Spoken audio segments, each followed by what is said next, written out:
kelebek uçar hayallerimde, bir tatlı ürperti kayar derimde.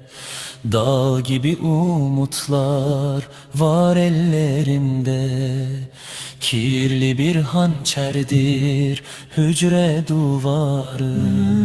Bir Fatiha akar dudaklarımdan, temiz yaşlar parlar yanaklarımdan. Dört yandan ayetler kulaklarımda, halime sırıtır hücre duvarı.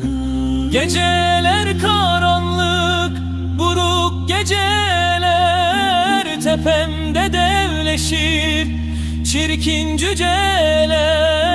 Çevremde sahipsiz sözler, heceler, aklıma göz diker hücre duvarı.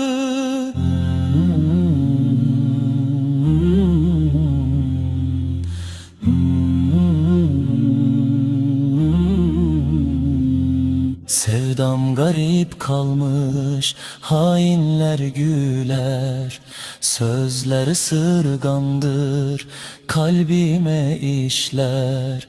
Zalimler etimi azgınca dişler, ellerimi bağlar hücre duvarı. İnanç kundaklandı, doldu zindanlar, Kur'an yasaklandı, dövüldü canlar. Bir ağır imtihan verir imanlar, üstüme abanır hücre duvarı. Ama özgürlüğe sevdalıyız biz, kıyamımız gümrah, davamız temiz. Sabrettik zulme, kalmayacak iz, gün gelir yıkılır hücre duvarı.